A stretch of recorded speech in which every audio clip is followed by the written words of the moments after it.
बिस्मिल्लाहिर्रहमानिर्रहीम, अस्सलामुअलैकुम, good morning. सुनो पाकिस्तान के साथ मैं हूँ आपकी होस्ट शहरबानो आवान और हमेशा की तरह मेरे साथ मौजूद है। मैं हूँ अजीम राना। हम उम्मीद करते हैं, तवक्को करते हैं आप जहाँ होंगे खैर आफियत से होंगे, अपने प्यारों के साथ होंगे। दिन का आगाज़ आपका मुस्बत अंदाज में बड़ी अच्छे तरीके से हुआ होगा यकीनन। तो नाज़रीन, प्रोग्राम का आगाज़ करेंगे। बड़ी ही इंटरेस्टिंग इन्फॉर्मेशन है हमारे पास और हमने सोचा कि ये एक्सपीरियंसेस जो रोज़मर्रा की ज़िंदगी में हर खास आम के साथ पेश आते हैं, तो क्यों ना इसके ऊपर थोड़ी सी ऑब्जर्वेंस के साथ इसको डिस्कस किया जाए। और वो ये है कि जी एक्सपीरियंस तो यकीनन सबका होगा। कुछ लोग ऊंचा छींकते हैं और कुछ लोग बड़ी हल्की सी आवाज़ में पास बैठे हुए वो इस तरह छींकते हैं कि पता भी नहीं चलता कब उन्होंने छींका है। तो आप सोचते हैं यार ये कोई इतनी ऊंची छींक कैसे मार सकता है, और फिर इसके पीछे एक इंटरेस्टिंग इन्फॉर्मेशन है और वो ये है कि लोग ऐसा जानबूझकर नहीं करते हैं, बल्कि अक्सर हमने देखा है लोग हंसते हैं जब तो तो उनकी छींक उनकी निकल जाती है। छींक भी और कई दफ़ा हंसने की आवाज़ भी कंट्रोल और नहीं एक कर और पाते। बहुत चीज़ खुल अजीम के जो मैं ऐड करना चाहूँगी वो ये है कि बहुत सारे मर्द ऐसे हैं जो कि बहुत धीमी सी छींक मारते हैं और बहुत सारी खवातीन ऐसी हैं मुझ समेत जो बहुत ऊंची छींक मारती हैं। मुझे लगता है मर्द ज्यादा ऊंची सीखते हैं और खवातीन फिर भी कंट्रोल करने की कोशिश ज़ाहिर है करती हैं। मर्दों के मुकाबले में तो कम होंगी, लेकिन खवातीन को अमूमन मैंने देखा इच्छी ऐसे कर रही होती हैं। और हमारी छींकें निकलती हैं ज़रा पंजाबियों वाली आशी कुछ इस तरह सी। आप मिमिक कर सकते हैं? मिमिक किया ना मैंने। अच्छा। 100 तो से जी, 500 मील फी घंटा की रफ्तार बिल्कुल होती है ये छींकों की भी। बड़ी आप इंटरेस्टिंग आपकी बड़ी मैंने इन्फॉर्मेशन। देखा मासूमाना छींक होती है, आप उन मर्दों में से हैं। तो मुझे लगता है मजा ही नहीं आया। वो कहते हैं ना नहीं नहीं, कि मैं मुझे आती है सही आवाज वाली ब्लॉकेज, छींक, लेकिन मैं चाह नहीं रहा कि राना साहब कहते हैं आपकी ब्लॉकेज जो है ना वो सारी खत्म करती है छींक। हाँ जी। ये इतना अच्छा, हाँ, इसे रोकना नहीं जबरदस्त चाहिए, चीज़ है, इसको बिल्कुल। रोकना नहीं चाहिए। छींक ऐसे ये रोकिए इच्छी ना। से भी ब्लॉकेज खत्म हो जाती है इतनी जी, कम छींक वाली मारने छींक से आपके कहते हैं कि जो सांस की नालियां हैं वो जरा क्लियर हो खुलती जाती हैं, हैं, बिल्कुल क्लियर ऐसे होती हैं, ही। साफ होती हैं। इसे रोकना नहीं चाहिए। और तहकीक ने ये बताया कि 45% मर्द ऐसे जो बुलंद और ऊंची आवाज में छींकते हैं, जबकि 32% खवातीन ऐसी हैं जो छींकों को कोशिश करती हैं हर मुमकिन हद तक कि इसे रोक लें। लेकिन तो छींक रोकना रोकनी नहीं चाहिए, ये बिल्कुल बहुत इसे। सेहत के लिए खराबी है क्योंकि इससे सांस की नाली को नुकसान है। लिहाजा जिसे दिल करे, जिस टाइम दिल करे, जिस जगह पे दिल करे छींक मारें, लेकिन अपने फेस को कवर कर लें, हाँ जी। अपने रुमाल रख लें, अपने मुंह के आगे हाथ रख लें या फिर अपनी साइड चेंज कर लें कि किसी शख्स तक आपके जो है वो वो पार्टिकल छींक जो के आपके छींक के पार्टिकल्स ना दौरान पहुंचे। निकलते हैं मुंह से वो ना जाएं, लड़ाई हो क्योंकि जाएगी वो कंटेजियस हो सकते हैं। तो बिल्कुल उसे परहेज करें, छींक को ना रोकें। तो बहरहाल ये छींक के हवाले से एक दिलचस्प खबर हमने आपके अब साथ शेयर छींक की। के साथ साथ जिसका छींक के साथ ताल्लुक है वो है मौसम। तो मौसम। मौसम की खबर आप तक पहुंचाते हैं। तो मेरे ख्याल से आपको पता है शिद्दत की गर्मी कल से पड़ रही है, पता नहीं कोई समझ नहीं आई अजीम, अचानक से गर्मी पड़ना शुरू हो गई है। सूरज ऐसे लग रहा है कि फुल आबोताब के साथ चमक रहा है। महकमा मौसमियात का कहना है कि मुल्क के बेशतर इलाकों में 8 से 10 मई दर्जा हरारत 3 से 5 डिग्री मजीद बढ़ सकता है। और नेशनल डिज़ास्टर मैनेजमेंट अथॉरिटी का कहना है कि दर्जा हरारत में मुमकिन इजाफे से हीट वेव की सूरत हाल भी पैदा हो सकती है। लिहाजा इससे बचाव के लिए आवाम एहतियाती तदाबीर अपनाएं और गैर ज़रूरी घर से ना निकलें, सफ़र ना करें। और शहरबानो, दूसरी तरफ एक इंटरेस्टिंग इन्फॉर्मेशन ये भी है मौसम के हवाले से ही। वो सूबाई डिजास्टर मैनेजमेंट अथॉरिटी ने कहा है कि जी पंजाब में आइंदा हफ्ते दर्जा हरारत में इजाफा तो रहेगा, लेकिन अच्छी खबर ये कि साथ बारिशों का इम्कान भी है। Thank तो God। पीडीएमए के मुताबिक अब 10 से 11 मई के दौरान सियालकोट, नारोवाल, लाहौर, कसूर, ओकाड़ा, फैसलाबाद में बारिश हो सकती है। तो ये है अच्छी खबर। अगर गर्मी है तो सियालकोट गर्मी के वालों साथ कुछ दिनों और के लिए नारोवाल बारिश भी वालों और कौन कौन से इलाके हैं? सियालकोट है, ओकाड़ा है और फैसलाबाद है। फैसलाबाद है। आप लोग तो फिर एंजॉय करोगे क्योंकि बारिश होने वाली है, तो तैयारी कर लो। और हवाएं जो है वो तेज चलने के ये इम्कानात भी शहरबानो बताए जा केपी रहे में हैं। सूरत हाल थोड़ी मुख्तलिफ है। अच्छा। यहाँ पे 8 से 12 मई तक जो है वो गर्द आलूद हवाएं चलेंगी बारिश का और इम्कान यहाँ जाहिर से किया भी बारिश की खबरें हैं। केपी में हो सकती हैं बारिशें। यहाँ तो पिछले दिनों भी अगर आपने वो हम लोग तो कवर भी कर रहे थे सारी सूरत हाल को कि यस। वहाँ पर तो बहुत कुछ इलाकों में बहुत शदीद था, बारिशें हुई हैं। बिल्कुल ऐसे बलूचिस्तान में नुकसान भी बहुत शदीद काफ़ी हुआ। बारिशें हुई हैं। लोगों के घरों को काफ़ी नुकसान पहुंचा। कुछ लोग जो हैं वो बिजली और करंट की वजह से इसका लुकमा अजल बने। और इस सारी सूरत में अभी मैं विजुअल्स देख रही थी, बारिश चल रही थी, मेरा इतना दिल किया कि वाकई जितनी गर्मी है ना आज बारिश पड़ जानी। शायद पहले तो अप्रैल में ही गर्मी आ जाती है, अब इस दफ़ा थोड़ा मई में आई है तो हमें एकदम से बहुत ज़्यादा गर्मी फील हो रही है। हीट वेव का भी खदशा है। यस। और उससे बचने के लिए जब गर्मी बहुत शदीद हो तो आप लोग अपने आप को हाइड्रेटेड रखें। कीप योर सेल्फ हाइड्रेटेड, पानी का इस्तेमाल करें और धूप में गैर ज़रूरी ना निकलें। इस तरह आप वेदर की स्वेरिटी से बच सकते हैं। तो ये चंद एहतियाती तदाबीर हैं और मौसम की प्रेडिक्शन हमने कर दी है। तो अब सियासी मंजरनामे के हवाले से अगर हम बात करते हैं, नहीं, हम टॉपिक की आज बात करेंगे। जी बिल्कुल, but something is related to political party. सियासी मंजरनामे पे गहरे असरात हैं इस सारे अहम इशू के, तो इसीलिए मैंने इसे बोला कि हम लोग थोड़ा सियासी मामले पे भी नजर डालते हैं। काफ़ी अरसे बाद हमने कल देखा जी, गुज़िश्ता रोज़ DG/ISPR मेजर जनरल अहमद शरीफ चौधरी ने एक प्रेस ब्रीफिंग दी है और सहाफ़ियों के मुख्तलिफ मामलात पर तंदो तेज़ सवालात के जवाबात उन्होंने दिए।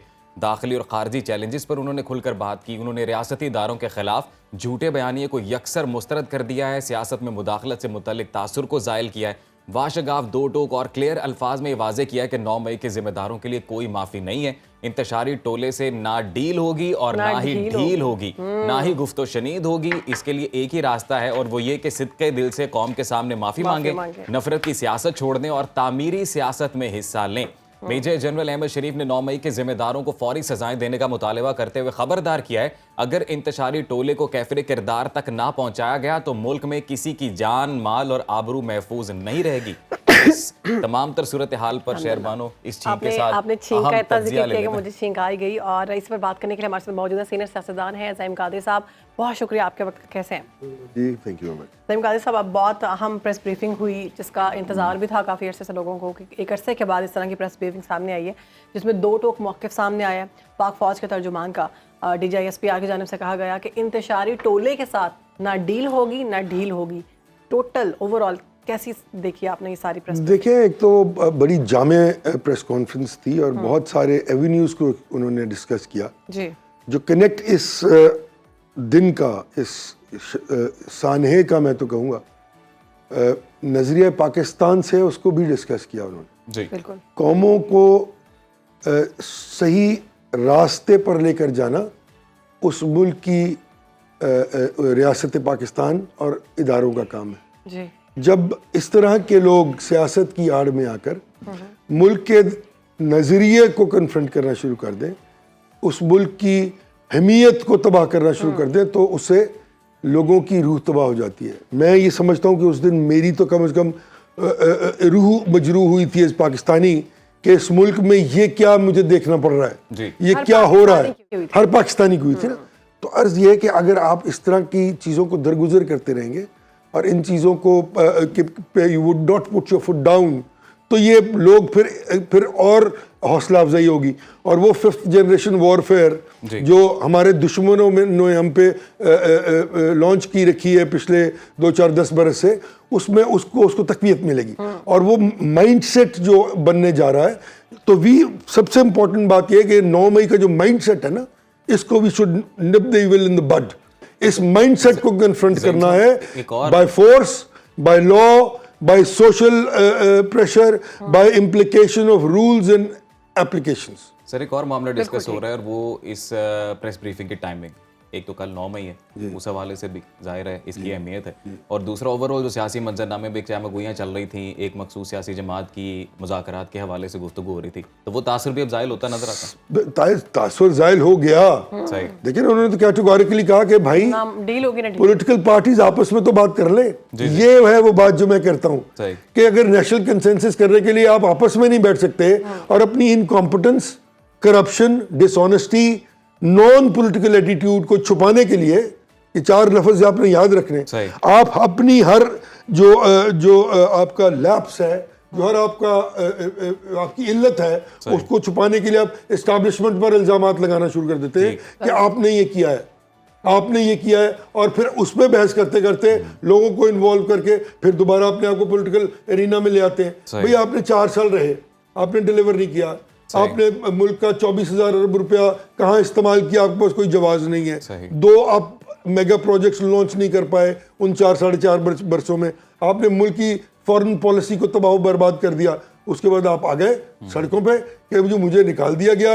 हालांकि पाकिस्तान की तारीख में सबसे बेहतरीन अमल से उनको निकाला गया और वो कॉन्स्टिट्यूशनल था। ये आपने बड़ी खूबसूरत बात की है कि सियासी जमातें अपनी इनकम्पिटेंसी छुपाने के लिए सिर्फ करती हैं। चाहे वो जो आजकल बैठे हुए हैं, इन्होंने भी तो यही किया था। यही सवाल था मेरा कि क्या बाकी सियासी जमातें। बहुत बुरी बात है। ये है वो इशू जिसको एड्रेस करना है एस्टैब्लिशमेंट को और रियासत को, कि जो भी शख्स ये काम करे उसको दोबारा एलिबाई नहीं देना चाहिए और अक्रॉस द बोर्ड ये सलूक होना चाहिए सबके साथ जो इस मुल्क की रियासती इदारों पर और रियासत पर हमलावर हो जाए। अभी नवाज शरीफ साहब के साथ यही हुआ है। नहीं होना क्या, कहाँ हुआ है? उनका भाई वजीर आजम है। भाई उम्मीदवार तो यही थे। नहीं तो यार फिर ये देखे ना, ये बात नहीं है ना। तो ये होना चाहिए, ये कैटेगोरिकली होना चाहिए this has to be taken into consideration, because अगर आप इस तरह नहीं करेंगे तो अब ये तो फिर वही बात हो गई ना कि आप जब तक आप उस चॉइस कर रहे हैं तो आप प्रो एस्टेब्लिशमेंट है। जब आप उस चीज को एज ए रूलर एंजॉय नहीं कर रहे हैं तो आप एंटी एस्टेब्लिशमेंट दिखाना शुरू कर देते हैं अपने आप को। और हमारे लोगों पे मुझे तो वैसे बड़ा अफसोस है कि काश इस मुल्क के लोगों को ये इतनी सी जो है वो अकल आ जाए कि यार ये लोग तुम्हें बेवकूफ बनाते हैं, ये एस्टैब्लिशमेंट को इस्तेमाल करते हैं बिल्कुल तुम पर रूल करने के लिए, पहले अपने फायदे के लिए करते हैं, बाद में फिर मैं बार बार एक लफ्ज कहता हूँ ओलिगार्की का, ये इन्होंने बनाए हुए अपने अपने किले, जी जी अपनी उनकी सिंडिकेट्स हैं, ये पॉलिटिकल पार्टीज नहीं है, ये सिंडिकेट्स हैं। नीचे से लेके ऊपर तक लोग इन्होंने रखे हुए, उनको पैसे खिलाते हैं, उनसे पैसे लेते हैं, उनको पैसे देते हैं और उस सिस्टम में लाकर 8-8%, 10-10%, 12-12% वोट लेके तो हुकूमतें बना लेते हैं, फिर अपनी मर्जी की फाइनेंशियल फिजिकल पॉलिसीज बनाते हैं और उनको एंजॉय करते हैं। कल की जो प्रेस ब्रीफिंग थी बड़ी मुदल्लिल थी और बड़ी डिटेल थी, सवालों के जवाब भी दिए गए और क्लियर बताया गया कि कौन सी चीज़ की जाएगी, कौन सी नहीं की जाएगी और किसके ऊपर बिल्कुल भी हम टॉलरेंस नहीं रखेंगे। नहीं होना चाहिए। लेकिन आप नहीं समझते कि अगर पार्लियामेंट पे हमला करने वालों को सज़ा मिलती, पीटीवी पर हमला करने वालों को सज़ा मिलती तो शायद 9 मई ना होता? अभी भी ना सिर्फ ये बल्कि इससे भी बहुत पीछे जाना चाहिए ना। जी जी आप अगर ये बात जब इल्जामात लगे थे उन इल्जामात का भी तो जवाब आना चाहिए था ना। ये तो नहीं हो सकता कि आप पहले इल्जामात लगे, हमला और वो पार्लियामेंट पे हमला और वो सुप्रीम कोर्ट पर और पीटीवी के साथ जो किया गया था सिविल डिसोबीडियंस, वो अब देखे ना ये क्या ये पॉलिटिकल पार्टी की काम है? तो द आंसर इज नो। पर बात फिर वही है कि इस तरह के करने वाले लोगों को इख्तियार में किस तरह नहीं दिया जाता है। क्यों नहीं उनका रास्ता रोका गया जब उन्होंने पार्लियामेंट पे हमला किया था और पीटीवी को जलाया था? पॉइंट भी यही है। क्यों उनको खड़ा करके लाके आपने एलिबाई दे दिया था कि आइए इलेक्शन लड़िए, अब 8% वोट लीजिए, 23 करोड़ की आबादी है, 12 करोड़ वोटर है, 4 करोड़ वोट पूरे पाकिस्तान की पॉलिटिकल पार्टीज को पड़ता है, उसमें से 1.5 करोड़ वोट लेने वाले को आप वजीर आज़म पाकिस्तान बना देते हैं। वो 5 साल इस मुल्क के जो है वो इख्तियारात, बजट, हर चीज़, प्रोटोकॉल्स इंजॉय करता है और जब आप वो कानूनी तरीके से पार्लियामेंट से बाहर हो जाता है तो वो सड़क पे आके ह्यू एंड क्राई शुरू कर देता है और 9 मई तक ले जाता है इस मुल्क को और इस मुल्क के नजरिए पर हमलावर हो जाता है। तो ज़हीम साहब ये सवाल फिर किसे करेंगे? 9 मई इस मुल्क के नजरिए पर हमला था जी। अच्छा, उनकी जानिब से ये भी कहा गया कि अगर बातें की जाती है ना कि अब इस चीज़ की तहकीकात हो, उस चीज़ की तहकीकात हो, तो उन्होंने कहा फिर इस चीज़ की भी तहकीकात करनी चाहिए कि जो धरने किए गए वो किसके स्पॉन्सर्ड थे। नहीं बिल्कुल, ये तो ऑब्वियसली देखिए ना, फिर वही बात आ गई। बात ये है कि ये बिल्कुल, अगर मैं तो समझता हूँ कि हर चीज़ की तहकीक होनी चाहिए, क्यों ना हो। तो क्या इस चीज़ का इल्म था कि धरने स्पॉन्सर्ड थे? देखिए स्पॉन्सर्ड नहीं होता कोई चीज़, स्पॉन्सर्ड तो ये खुद खेल रहे होते ना। मैं बहुत सारे वाकयात जानता हूँ जो मैं कह नहीं सकता, सही खुद चले जाते हैं ये 2 नंबर पॉलिटिशियन, सारे जाके 12-12 घंटे दफ्तरों के बाहर बैठे रहते हैं कि हमें सिर्फ आते जाते हम साहब को सलाम कर लें। भाई अगर तुम इतने पॉलिटिकल हो तो तुम कम से कम खड़े होकर अपनी सियासत करो यार। Go back to your core, go back to the people of Pakistan. क्योंकि उनके लिए तो किया ही कुछ नहीं ना कभी। क्या उनकी एजुकेशन को एड्रेस किया? क्या उनके पानी के मसले को एड्रेस किया? उनके ट्रैफिक के मसले को, हेल्थ के मसले को, उनकी बिजली के, हेल्थ के, education, anything? No, they have not done it. तो क्या करते हैं कि फिर चोर दरवाजों से इक्तदार में आते हैं और तभी तो 40-40 साल से, 45-45 साल से मुल्क को वो कहते हैं ना जोंकों की तरह लगे हुए हैं लोग यार। तो माजरत से ये इस्टेब्लिशमेंट का भी मैं बिल्कुल वाज़ेह तौर पे कह रहा हूँ कि रियासत पाकिस्तान का ये फर्ज है कि इस तरह के अवामिल जो 9 मई तक ले जाते हैं बातों को, उनके उस रास्ते को पहले ही रोक देना चाहिए जब वो इस सफर पे चल रहे हैं और जब वो इस मुल्क के बच्चों को, यूथ को एग्रेशन और टेररिज्म और लड़ाई झगड़ा माँ बाप के खिलाफ बात कर रहे हैं। वो कह रहा था आज एक उनके लीडर साहब हैं असद कैसर साहब जी जी, उन्होंने इतनी, मैं तो समझ नहीं आ रही क्या गुफ्तगू की, उन्होंने कहा माफ़ी तो मैं अपने बाप से भी नहीं मांगता हूँ।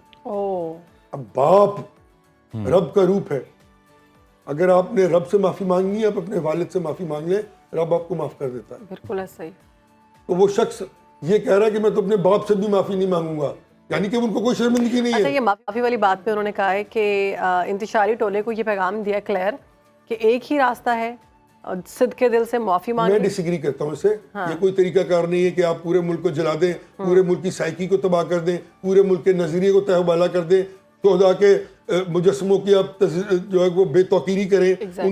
उनके बच्चों पर जो खानदान वालों पर क्या गुजरा होगा, और उसके बाद आप कहेंगे माफी मांग लें और आप माफ कर दिए जाएंगे। नफरत की सियासत लेकिन छोड़ें। उसकी तो मिसालें भी दी ना, तामीरी सियासत में हिस्सा लें। अपनी प्रेस ब्रीफिंग में मिसालें दी, जैसे कि लंदन में जो रॉयट्स हुए, कैपिटल हिल में जो हुए, वहाँ पे जिस तरह से सजाएं दी गई लोगों को, उसकी तो एग्जाम्पल भी दी ना उन्होंने। लेकिन ज़हीम साहब, अभी ये 9 मई के वाक़े की जुडिशल इंक्वायरी का मुतालबा तो खुद पीटीआई भी करती रही है, तो भी डीजी आईएसपीआर ने भी कह दिया इस हवाले से। अब उन्होंने बोला जी 2014 में धरने क्यों हुए, ये मामला भी डिस्कस होंगे, कहानी वहां तक जाएगी। डीजी आईएसपीआर की जानिब से बताया गया ना। लेकिन सर पीटीआई के बनाना तो गवर्नमेंट का काम है ना जी। अब पीटीआई के मुझे पता है वो जो रऊफ हसन साहब ने कहा है कि जी आप इसको देखें। हाँ बिल्कुल, अगर वो ये कह रहे हैं तो उसको भी देख लें, उसमें भी इन्हीं का कसूर निकलेगा। साइफर केस का बोल रहे हैं वो, फिर बोल रहे हैं कि इनकी हुकूमत जो निकाली गई उसको भी प्रोब करें। फिर वो तो पार्लियामेंट से निकली है, लोगों ने वोट दिए, इनके अपने 26 लोगों ने जाके वोट दे दिए। दूसरी तरफ उन्होंने कहा कि हम वोट आउट हुए हैं। इमरान खान, पाकिस्तान की तारीख में पहली बार इमरान खान साहब वोट आउट हुए हैं पार्लियामेंट से। It has never happened before, आज तक नहीं हुआ ये।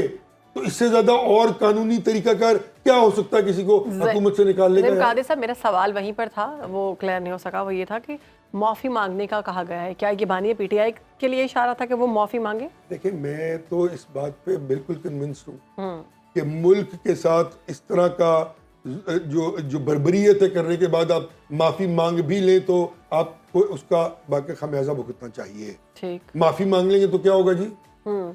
यानी कि आपने कह दिया कि जी हम हमने गलत किया और हमने मान लिया, और कल को अगर आप फिर क्या गारंटी है कि आप उस यूथ को जो इस मुल्क का मुस्तकबिल है, जो इस मुल्क की रूह है, जो इस मुल्क की उम्मीद है, आप उनको बहकावे में डाल के सोशल मीडिया के जरिए फिर किसी और प्रोग्राम की तरफ लेके नहीं चल पड़ेंगे?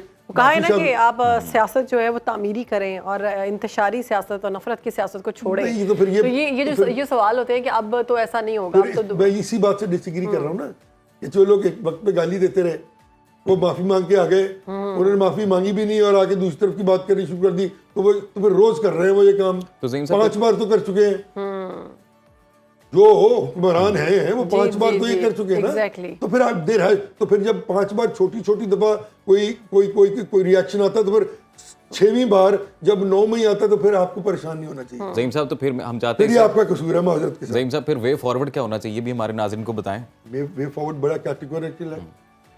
देखिए, डेमोक्रेटिक प्रोसेस, डेमोक्रेटिक नॉर्म्स अपने अंदर एवोल्यूशन का एक प्रोसेस रखता है। उसको अगर फेयर एंड फ्री इलेक्शन से आप डबटेल करते चले जाएं तो automatically in due process filter लगते चले जाते हैं, नई लीडरशिप सामने, चीजें साफ होती चली जाती है। अगर वो ओरिजिनली कन्वे हो जिस तरह कौम करना चाह रही है, जो वोट देना चाह रही है, जिस तरह वो बात हो रही है और जिन प्रोसेसेस को दुरुस्त कर रहे हैं वो अपनी जगह पर मौजूद है। लेकिन हमारे यहाँ तो भाई सियासत का रुझान पैसा और सिर्फ पैसा बन गया। सही। लोग क्यों डिसग्रंटल और डिसइंटरेस्टेड हैं इस पॉलिटिकल निजाम में, और 65% लोग वोट नहीं देने जाते। वो इसलिए नहीं जाते क्योंकि जो रिजॉल्व हैं, जो महासिल हैं जमहूरियत के, वो आज तक कभी आवाम को हासिल ही नहीं हुए। बिल्कुल मुकम्मल तौर वो डिलीवरेंस, वो क्योंकि आप तो उससे you become the part and parcel of the system. आप कानून बनाने वाले बन जाते हैं, आप मामला को दुरुस्त करने बनने वाले बन जाते हैं by virtue of your vote. लेकिन जिसको आप वोट दे के भेज रहे हैं वो तो उनमें से तो 90% तो है वो जोहला होते हैं। वो तो पूरा 5-5 साल एक जुमला नहीं बोलते असेंबली में। उनको वोट इसलिए मिल जाता है, वो किसी नवाज शरीफ, किसी जरदारी, किसी इमरान खान के नुमाइंदे होते हैं। बिल्कुल। और वो बैठ के वहाँ पे जाके, आज तक कभी किसी ने देखा है कि मैं तो जी फलानी पार्टी के साथ हूँ तो मैंने तो जाके फलाने बंदे को वोट दे दिया है? ओ भाई, ये तो देख लो कि वो बंदा कौन है। फिर तो ज़हीम साहब पूरी आवाम का मिजाज ही तब्दील करने की जरूरत है। नहीं, तो जमहूरियत का काम सिर्फ वोट दे के हुकूमत बनाना नहीं है भाई। जमहूरियत का काम उस प्रोसेस को चलाना है जिससे कौमें आगे जाती हैं। और अगर वो नहीं करती, जमहूरियत कर पाती, तो वो जमहूरियत काउंटर प्रोडक्टिव हो जाती है। It becomes parasite to the integrity of the state, जो हमारे यहाँ हुआ है। हमारे यहाँ जमहूरियत जो है वो तमाम मिलतों और आलाइशों की अमाजगा बन गई है। अपने बेसिक इंफ्रास्ट्रक्चर के ना होने से बट बिल्कुल दुरुस्त वो कहा आपने कि हमें रिक्वायरमेंट्स सबसे पूरी पहले नहीं तो अपने हुई यहाँ पे basic जमहूरियत की ना, infrastructure को मोडालिटीज बेहतर ही करना पूरी होगा। नहीं है। देयर इज साहब सिल्वर लाइनिंग, और वो ये कि एटलीस्ट बात होना शुरू हुई है, मामला डिस्कस होना शुरू हुआ है खुल के, हम लोग भी इस तरह के प्लेटफॉर्म्स पे डिस्कस कर रहे हैं, तो होपफुली नियर फ्यूचर इंशाल्लाह इसका कोई अच्छा नतीजा निकलेगा। बहुत शुक्रिया सर बहुत आपके शुक्रिया। वक्त का। आपको बताएंगे 9 मई पाकिस्तान की तारीख का वो सया दिन है जिसको किसी भी तरह से भुलाया नहीं जा सकता। सानिया 9 मई को तकरीबन 1 साल मुकम्मल होने वाला है, कल 1 साल हो जाएगा। इसी बारे में DGSPR मेजर जनरल अहमद शरीफ की जानिब से अहम और मुदल्लिल प्रेस ब्रीफिंग भी दी गई, जिसे इंतहाई अहमियत का हामिल करार दिया गया।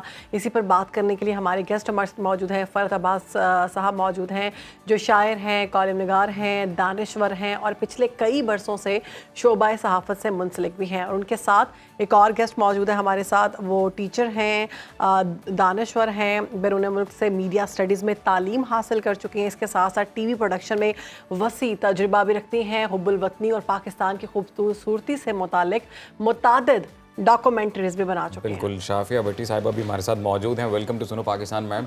शाफिया भट्टी साहिबा, 9 मई कल 1 साल मुकम्मल हो रहा है और गुज़िश्ता रोज़ DGSPR ने प्रेस ब्रीफिंग दी, उस हवाले से भी डिस्कशन हुई।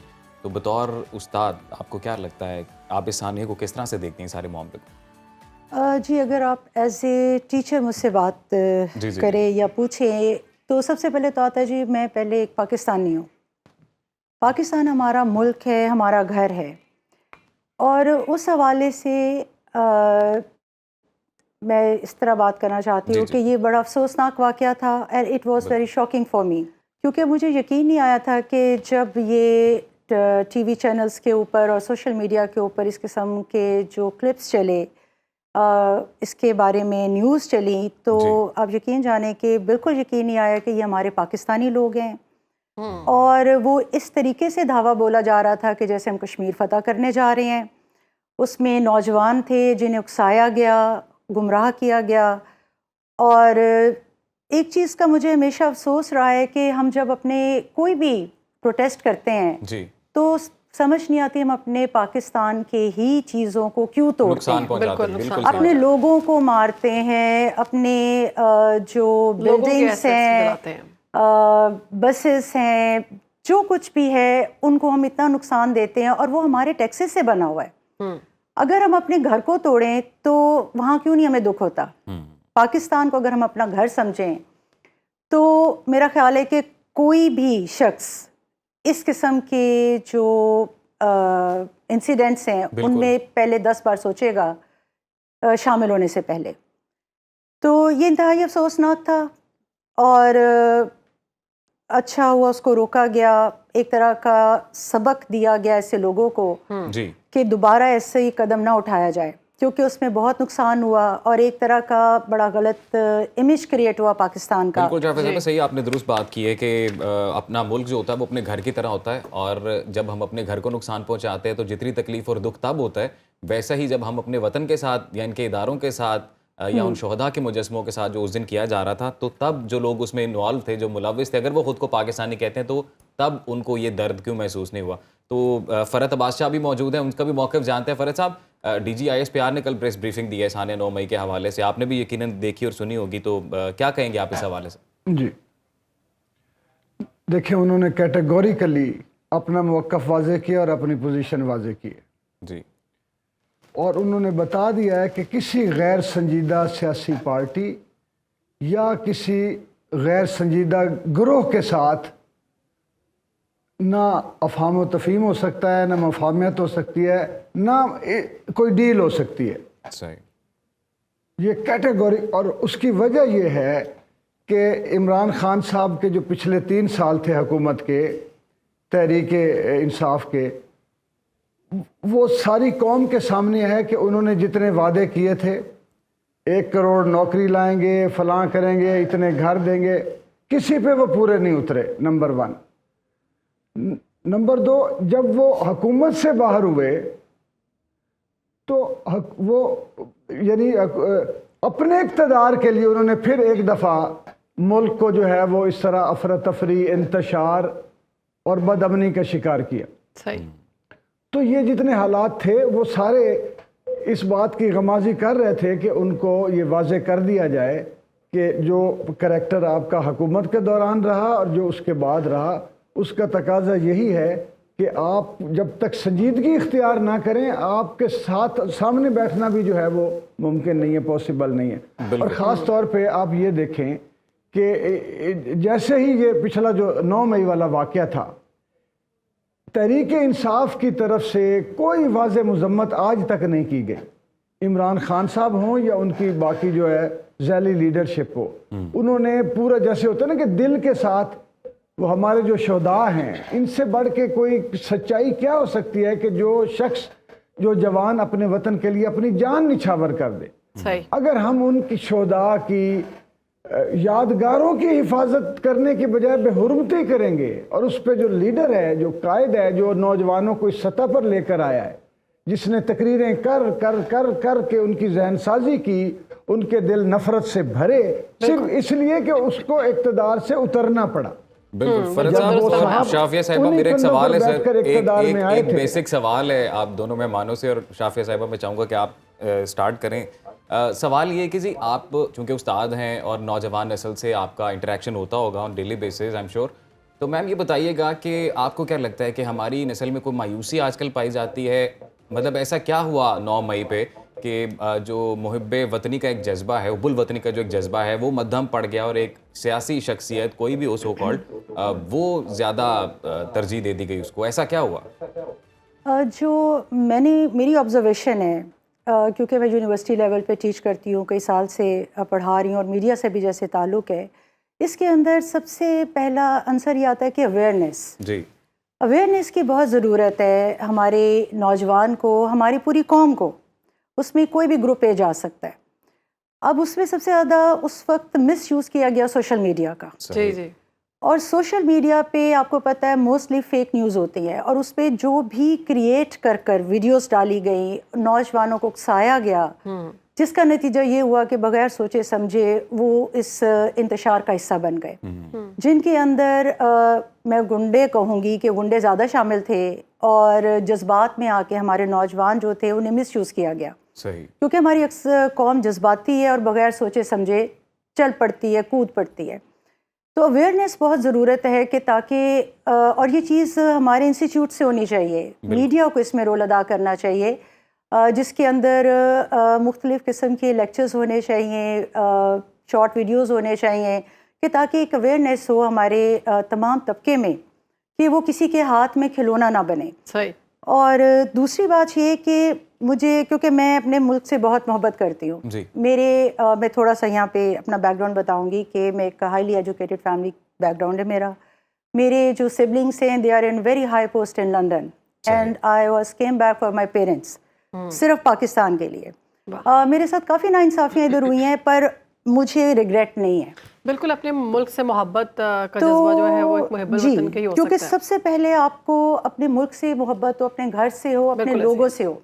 पर इस वाक़ये की जो था उससे मेरे दिल को बहुत तकलीफ़ पहुंची कि जो हमारे मुहाफ़िज़ हैं, देखें, अगर हम इस तरह देखें, उनमें हमारे भाई हैं, शौहर हैं, हमारे घरों से है ना, हमारे जो मिलिट्री है, आर्मी है, एयरफोर्स है, और पूरी दुनिया में वो एक फ़ख्र का मकाम रख रहे हैं। सारी दुनिया हमारी मिलिट्री की तारीफ़ कर रही है, और हम उनको डिग्रेड कर रहे हैं, अपने शोदास को जलील कर रहे हैं, और उनके इस तरह मुजस्मे, उनके मोनूमेंट्स उधेड़ बिल्कुल ऐसे है, शोहदा के मुजस्सों को जलाया, मेरे आंखों से आंसू निकल आए थे। बिल्कुल ऐसे है, और आई एम सो इमोशनल कि अभी भी वो थोड़ा सा वो जज्बा मेरा उठ रहा है कि मेरा दिल चाह रहा था कि मैं खुद जाकर रोकूं, मतलब रोकूं या इनको तो मतलब क्रश कर दूं कि आप में कोई एहसास नहीं है, मतलब जो हमारे लिए आज हम आज़ाद हैं तो इनके लिए हैं। फरहत अब्बास साहब, सर मेरा सवाल है कि जहाँ तक याद पड़ता है, और बल्कि ऐसा ही मामला हुआ 9 मई को, जब हम देखते हैं कि 190 मिलियन पाउंड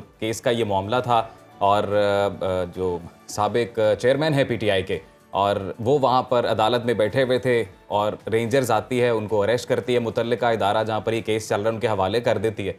सर आपको क्या लगता है, ऐसे कौन से अनासिर थे, कौन से अवामिल थे कि जिन्होंने इस बात पे लोगों को मायल किया कि वो जाकर उल्टा मिलिट्री इंस्टॉलेशन, कोर कमांडर के घर पे, जिना हाउस पे, या फिर जो शोहदा के मुजस्समे हैं उनको जाके निशाना बनाना शुरू कर दिया उन्होंने? देखें जी, एक तो पिछला जितना अरसा गुजर रहा था मुसलसल, और इमरान खान साहब की जो तकरीरें थी वो सबके सामने, उन्होंने, उनको गिला इस्टेब्लिशमेंट से था, इख्तलाफात इस्टेब्लिशमेंट से थे, लेकिन उन्होंने तरीके से हिट हमेशा पाकिस्तान की अफवाज को किया। मुसलसल अफवाज पाकिस्तान को उन्होंने निशाना बनाया, ये तनकीद। तो तमाम तर सियासतदानों का यही वतीरा देख रहे हैं हम। सबका रहा तो इनका भी यही है ना। तो आखिर नतीजा जो आज निकला उसके बाद 9 मई को पिछले साल, वो सामने आ गया सबका। नवाज शरीफ साहब हों या जरदारी साहब हों, ये बात आपकी ठीक है, लेकिन ये जो इमरान खान साहब ने जिस नहज पे पहुंचाया है कि आप शोहदा की बेहुरमती तक आ गए, आप फौज के आमने सामने आ गए। पीपल्स पार्टी ने या नवाज शरीफ साहब ने ज़बानी तौर पर लीडर्स ने किया होगा, लेकिन अवाम को कभी नहीं आने दिया। इस नौबत यहाँ तक नहीं आई थी, ये तो सबके सामने। ये सारी सिचुएशन जो हम देख रहे हैं अभी, जो पार्टी है उनकी जानिब से खातून कार्ड खेलने की कोशिश की जा रही है, तो आप कैसा समझती हैं? क्या वाकई जो ख़वातीन शामिल थी, मुलव्वस थी, उनको रिलीफ मिलना चाहिए या नहीं? बहुत अच्छा आपका सवाल है। बल्कि मुझे इस चीज़ का एक ये भी अफसोस था कि औरत साथ को उन्होंने बदनाम किया, क्योंकि इस्लाम एक वाहिद हमारा रिलीजन है जिसने औरत को इज़्ज़त दी। क्योंकि बिफ़ोर इस्लाम आपने अगर सारी हिस्ट्री पढ़ी हो तो औरत का कोई दर्जा नहीं था, और हर रिश्ते में इस्लाम ने औरत को एक दर्जा दिया है।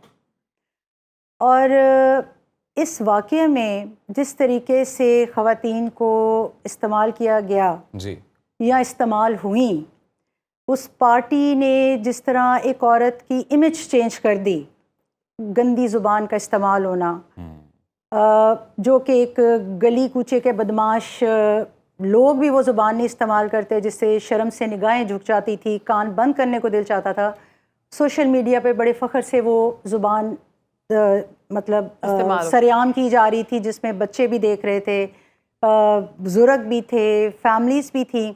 तो अफसोस ये था कि आप ये कौम को दे रहे हैं कि ख़वातीन जो हैं, एक नाजुक सन्फ मशहूर है, घर को संवारती हैं। जी। बात मेरा वही आ जाएगा कि पाकिस्तान को मैं अपना घर समझती हूँ।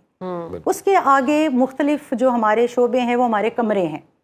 हमारे घर के वो जो हैं, जैसा शोबाजात हैं, मतलब डिपार्टमेंट्स हैं, उस तरह हमारी लाइफ चलती है। जी। तो एक खातून होकर आप और ख़वातीन को, एक ग्रुप को लेकर आप वहाँ पे गुंडागर्दी कर रहे हैं और कह रहे हैं कि यही ज़ुबान इस्तेमाल करें, बड़े छोटे का लिहाज नहीं। ठीक है, पॉलिटिकल जंग कहाँ नहीं होती, किस मुल्क में नहीं होती? बिल्कुल, इख्तलाफात होते रहते हैं। Exactly, it's a part of our politics. पर उसके अंदर ये नहीं है कि आप एक इदारे को, जो एक इज़्ज़तदार इदारा है, जो आपका मुहाफ़िज़ है, आप उनको इतनी गंदी और गलाज़त ज़ुबान इस्तेमाल कर रहे हैं लोगों में। आपसे और फर्ज साहब से सिर्फ मैं वन लाइनर चाहती हूँ, वक्त हमारा ख़त्म हो गया है, कि आप लास्ट कमेंट क्या करेंगे सारे मामले में? जी, लास्ट कमेंट ये है कि इस किस्म की जो एक्टिविटीज़ या इस किस्म के जो इंसिडेंट्स हैं उनको सख्ती से रोका जाए। ठीक है, सही। और उन्हें शट अप कॉल दिया जाए। जी, फर्ज साहब आपका कमेंट। मेरी आवाज़ आ रही है इस वक्त? जी, मैं बिल्कुल, ये कहना चाहता हूँ, सिर्फ ये बताऊंगा कि अवाम ने मुस्तरद कर दिया है ये PTI का एजेंडा सारा, जो फौज मुखालिफ एजेंडा है। अवाम ने उससे लातल्की का इजहार किया है और अवाम जो है वो पाक अफवाज के साथ है, PTI के साथ नहीं। बिल्कुल ठीक है, बहुत शुक्रिया। फरद साहब हमारे साथ मौजूद थे और हमारे साथ शाफिया साहबा मौजूद थी, और बेहतरीन गुफ्तगू का सिलसिला जारी रहा इनके साथ। नाज़रीन, प्रोग्राम में अब कुछ बात करते हैं सेहत के हवाले से। अक्सर लोग ये शिकायत करते हैं कि उनके हाथ और पाँव हर वक्त ठंडे रहते हैं, उनमें सुइयाँ चुभती महसूस होती हैं, वो सुन्न हो जाते हैं। इसके अलावा बाज़ लोगों के पाँव सूज जाते हैं और वो सही से चल भी नहीं पाते हैं। हाथ और पाँव का ठंडा रहना क्या वाकई एक बीमारी है? अगर पाँव में सुइयाँ चुभती महसूस हों या वो सुन्न हो जाएं तो उसका क्या इलाज है? और अगर हमारे पाँव सूज जाएं तो हमें क्या करना चाहिए? तो इन तमाम सवालात के जवाबात आज हम लेंगे हमारे मेहमान से। बिल्कुल जी, मौरूफ न्यूरोलॉजिस्ट हैं डॉक्टर खालिद जमील साहब हमारे साथ मौजूद हैं। वेलकम करते हैं आपको। कैसे हैं सर आप? जी, I am very good, thank you very much. आपने सुन ही लिया हमारा टॉपिक आज का जी, क्या है, जी। कि नम हो जाना, जैसे अक्सर कहते हैं सुन्न हो गया हाथ, या सो गया हाथ पाँव, या फिर बॉडी पार्ट, या फिर फिंगर्स, या फिर ठंडे होना हाथ बेसिक पाँव। वजह क्या है? देखिए, ये तो बहुत बड़ा टॉपिक है, मैं बहुत ही इख्तिसार के साथ आपको बताता हूँ। जी जी जी। जी। जो कंप्लेन करे कि मेरे दोनों हाथ सुन्न हो जाते हैं और दोनों टांगें सुन्न हो जाती हैं, तो ये पता करना चाहिए, अगर तो उसको शुगर है तो ये डायबिटिक न्यूरोपैथी कहलाती है। अच्छा, सही। This is the commonest, diabetic neuropathy. Neuropathy. दूसरी इसकी बड़ी वजह ये है कि विटामिन B12 की कमी। सही। अच्छा। अगर विटामिन B12 की कमी हो, ये विटामिन आपको वेजिटेबल्स में मिल जाता है, आपको दूध में मिल जाता है, बहुत सी ग़िज़ाई चीज़ों में मिल जाता है। उसकी अगर कमी हो तो उससे भी ये सुन्न होने की इम्कान हो ठीक है। सकता है। तीसरी एक वजह, अगर आपका हाथ पाँव सुन्न हो और फिर ठीक हो जाए और फिर सुन्न हो और फिर ठीक हो जाए, तो और यंग एज हो खास तौर पे, तो एंग्जाइटी भी सुन्न कर सकती है। जी जी सोते वक्त अक्सर होता है। वो मैं आता हूँ उस पर, अच्छा। वो आता हूँ। सही। तो ये जो है ना अपना, some people you know they complain कि हमारे हाथ सुन्न हो जाते हैं, लड़कियां खास तौर पे। जी, जी, अब वो एंग्जाइटी, एंशियस, तो that can also create temporary. Doctor साहब ठंडे भी हो जाते हैं जिनके हाथ पाँव उसमें भी ठंडे आते रहते हैं, हैं। उसमें भी सही आते सही हैं। सही। तो एक तो ये हो ठीक है गया। जी। अब आपका जो क्वेश्चन था रात को, वक्त, हाँ, जी। कई जो पेशेंट्स हैं वो कंप्लेन करते हैं कि जी हम जब रात को सोते हैं तो in the middle of the night हमारे हाथ सुन्न हो जाते हैं, भारी हो जाते हैं, बाजू सो जाता है। बाजू सो जाता है, और फिर हम यूं करते हैं, यूं Exactly. करते हैं। अच्छा, जो लोग तो हाथ सुन्न होता है तो वो थोड़ा सा अगर ध्यान में रखें, अगर तो ये जो छोटी उंगली सुन्न ना हो और बाकी ये यानी ये तीन जी, और जी, 3.5 उंगलियां सुन्न हो, ठीक है। तो इसको हम CTS कहते हैं, कार्पल टनल सिंड्रोम। सही। ये हमारी एक नर्व होती है यहाँ पे, मीडियन नर्व, ठीक है।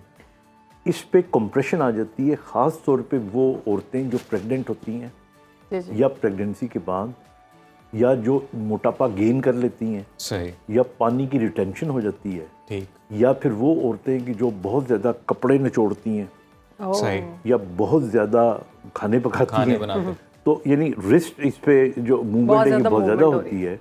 तो दिस इज़ मीडियन नर्व की कॉम्प्रेशन है। इसका फिर हम 3 तरीके से इलाज करते हैं। एक तो हम उनको इस जगह के ऊपर एक स्प्लिंट देते थे कि रात को वो सोएं तो हाथ उनका यूं ना हो। ठीक। नंबर 2 हम उन्हें कहते हैं कि आप जल्दी में जो कपड़े निचोड़, कई दफ़ा होता है ना कि एक कपड़े निचोड़ने की जगह टाइम बचाने के लिए 2 ले लिए इकट्ठे, जी, हाँ जी, इकट्ठे हाँ और जी। उनको जोर से। निचोड़ लिया। इसको अवॉइड करें। और फिर तीसरा ये है कि इलाज के तौर पे हम या मेडिसिन देते हैं या थेरेपी करते हैं या यहाँ पे भी टीका लगाते हैं। अच्छा, कितना सोना नॉर्मल है और कितना मतलब हाथ सो गया, हफ्ते में 1 दफ़ा सो गया, महीने में 2 दफ़ा सो गया, ये नॉर्मल है? और अलार्मिंग क्या है सिचुएशन? देखिए, पहले तो देखिए ना सोता क्यों है। कोई भी जिस्म का हिस्सा आपने कई दफ़ा देखा होगा, टांग सो जाती है आपकी, जी जी बैठे। फिर आप में सुइयां चुभती हैं। पाँव सो जी, जाते जी, हैं। जी। जब भी नर्व दबेगी ना, सही सही सही। हमारी नर्व, हमें पता होना चाहिए, आर्टरी होती है जो खून कैरी करती ठीक है जी। है, नर्व होती है जो करंट कैरी करती है। सही। ये अगर सो जाएगी तो वो जगह सुन्न हो जाएगी। अब वो हाथ हो सकता है, अगर पूरी बाजू सुन्न हो रही है तो वजह गर्दन है, सही। अगर सिर्फ हाथ सुन्न हो रहा है तो वजह रिस्ट है। अगर आप एक पोस्चर में बैठते हैं हाँ जी, वो काफी तो देर भी, बैठे रहे। सुन्न हो जाता है। आप अगर एक टांग पे टांग रख के बैठ जाते हैं जी जी। तो आपकी एक नर्व दब जाए तो सुन्न हो जाएगी।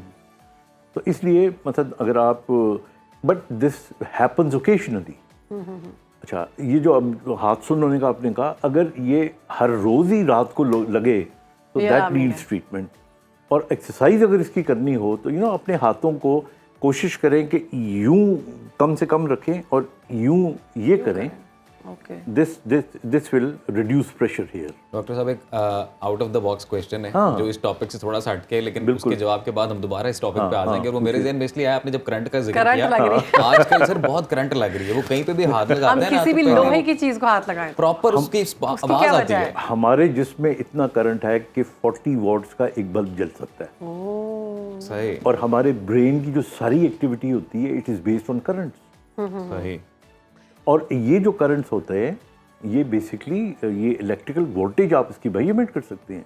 इतनी शिद्दत में वो तकलीफ होती हाँ है जी, ना ये like रमजान आप में शुरू हुआ है। वॉशरूम, रमजान में शुरू हुआ, वॉशरूम की कुंडी लगा रहे, टक, इतना करंट। आपने गाड़ी का हाथ लगाया, दरवाजा टक, पकड़ा। आपने किसी भी लोहे की चीज को हाथ लगाया। Exactly, there is a charge in the body.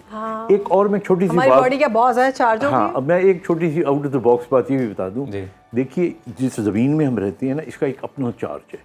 जी जी जी। पूरी ज़मीन कितनी बड़ी है। सही। अच्छा, हम पुराने ज़माने में नंगे पाँव अपनी बॉडी को चार्ज किया करते थे, ज़मीन पे पाँव रख के। सही। अब आप बताएं, हम कहाँ रखते हैं ज़मीन पे नंगे पाँव कदम? सही बात है। हर वक्त हमने जूते जुराबें पहनी होती हैं, फर्श पे हम फिर रहे होते हैं। इसका हल क्या है? हमें क्या हल करना ये है चाहिए? कि आप नंगे पाँव घास पे चला करें। अच्छा, तो ये बेहतर हो जाएगा। यू शुड हैव नेचर के साथ अपना कम्युनिकेशन। ये देखिए, दरख्तों को हाथ लगाना, फूलों के साथ खेलना, दरख्तों को, पहाड़ों को छूना, बहते हुए पानी में हाथ लगाना, I mean that's your communicating with the nature. और ये एंटी डिप्रेसेंट भी है। Anti depressant, exactly. तो इसलिए I think I mean this is the answer of your out of the box. Thank you so much. Doctor Thank you so साहब much. जो ये कहते हैं कि ठंडे हाथ पांव जिन लोगों के होते हैं, ठंडे हाथ स्पेसिफिकली बेवफा लोग होते हैं इसमें कितनी हकीकत है? देखिए मैंने एक दफा गोरे से पूछा था while I was in England, सही, तो क्योंकि हमारे यहाँ तो बहुत ज़्यादा है ना कि अपना मच्छी खा ली तो दूध नहीं पीना, हाँ जी, हाँ इसकी जी, तासीर गर्म है। जी, जी, जी, तो जी। मैंने उससे पूछा था, मैंने कहा कि ये ठंडे हाथ इसकी क्या वजूहत होती हैं? तो उसने कहा अगर आपने ठंडे पानी में रखे होंगे तो ठंडे होंगे हीटर के करीब ले जाओगे। एक्चुअली वो लोग जिनके हाथ ठंडे रहते हैं उनकी ब्लड सर्कुलेशन कम होती है। ओह, तो जिनकी ब्लड सर्कुलेशन, क्योंकि हमारी जो हीट है ना ये सारी पाँव की भी सारी ठंडे रहते हैं। हाँ, ये ब्लड के थ्रू आती है। अगेन डायबिटिक्स के अंदर और कुछ बीमारियां हैं हमारी ब्लड वेसल्स की, और फिर जिन लोगों को अल्लाह ना करे गैंग्रीन हो जाती है। जी वो क्या होता है? गैंग्रीन का मतलब होता है कि जख्म सा बनता है जी जी बिल्कुल, और वो उस जख्म heal के नहीं बाद होता। हाँ, मैं आपको बताऊं, मेरी एक पेशेंट है, उसको स्मॉल वेसल्स की बीमारी है जिसमें हाथ ठंडे हुआ करते थे, और उसके बाद फिर वो कुछ अरसे के बाद एक लकीर बनती है और हाथ काले हो जाते हैं, ब्लड जाना बंद हो जाता, और फिर आप हैरान होंगे कि वो जड़ के नीचे गिर जाती। अस्तगफिरुल्लाह। I have shown her to one of the programs also. मैं अपने आपको चैनल के प्रोग्राम से दिखाया मैंने, बल्कि I appeal to the chief. तो उसका पहले एक टांग झड़ी, फिर दूसरी झड़ी, फिर मैंने उसको टांगे बना के दी। She kept on walking with those legs for almost 5-6 years। सही, फिर उसका एक हाथ झड़ गया। अल्लाह अकबर। तो ये ऐसी ऐसी बीमारियां मौजूद हैं। तो इसलिए मैं यानी सिर्फ एक बात कहता हूँ कि अगर एक कंडीशन आपको बार बार परमानेंटली तंग कर रही है तो must seek advice from a doctor. Exactly. सही, और हर चीज़ को बहुत बड़ी बीमारी भी नहीं समझना चाहिए जी जी जी, कि अगर हाथ थोड़ी देर के लिए सुन्न हो गया तो क्या से क्या हो गया, आपकी गर्दन में हो सकता है। आपने करंट की बात की, आपने कभी देखा है यहाँ पे आपका हाथ लग गया हाँ तो जी, करंट? यहाँ पे भी शदीद करंट होता करंट। है। इसलिए कि यहाँ पे ये नर्व नंगी होती है ना। सही, अब नंगी का मतलब है कि it's just underneath the Expose है। स्किन। हाँ, जैसे बिजली की तार नंगी होती है। जैसे बिजली की तार, तो इस पे लग जाए तो करंट लगता है आपको। जी अच्छा, ये तो हो गया हमारा नम हो जाना। अब कुछ लोगों को ये मसला होता है कि रात में उनके पाँव में से हीट निकलती है, मतलब वो कहते हैं हमारे पाँव को आग लगी हुई है। इसका भी इससे कोई रिलेट? देखिए बिल्कुल, अभी ये परसेप्शन भी हो सकती है। परसेप्शन का मतलब ये होता है कि कुछ लोगों को सोच जो लिया। न्यूरोपैथी, हाँ न्यूरोपैथीज जिनको होती है ना, उनके अंदर असल में हीट पाँव में नहीं होती, दिमाग में होती है। दिमाग में। They feel heat. सही है, तो ये बहुत से लोगों का ये डिप्रेशन के कुछ पेशेंट्स होते हैं। अच्छा, एक बड़ा इम्पोर्टेंट बाकायदा डिजीज़ है जिसको हम कहते हैं कि जी रेस्टलेस लेग सिंड्रोम। जी जी जी जी जी जी एग्जैक्टली, लाभ सुना होगा आपने, जी, बिल्कुल सुना रेस्टलेस हुआ है। Leg syndrome. उलझन होती है टांगों उलझन, में। हाँ, पूरा दिन ठीक रहते हैं, रात में जब सोने लगते हैं तो टांगे कभी इधर मारी, कभी लगता है सुन हो रही होती हैं, ऐसे ही ऐसे। समझ नहीं आ रही पोस्चर कौन सा करे। पोस्चर चेंज कर। फिर क्या करते हैं ये लोग, उठते हैं, उठ के ये थोड़ा बहुत चलते हैं। जब चलते हैं इनका कांटेक्ट ग्राउंड से बहाल होता है, दे फील बेटर, फिर नींद आती है तो सो मुझे आपकी बात बहुत अच्छी लगी कि क्योंकि हमने नंगे पाँव चलना छोड़ दिया है, तो आप ये रिकमेंड करते हैं कि हम नंगे पाँव चला करें? मैं बिल्कुल, मैं ये रिकमेंड करता हूँ कि please keep in touch with nature.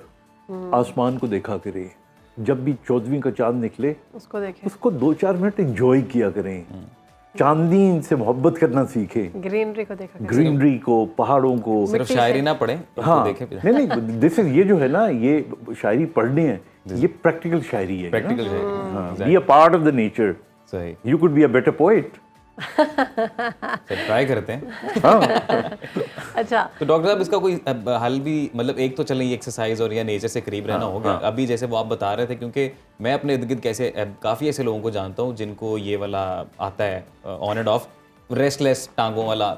देखिए मैं आपको ना 3 जुमलों में सारा बता देता हूँ।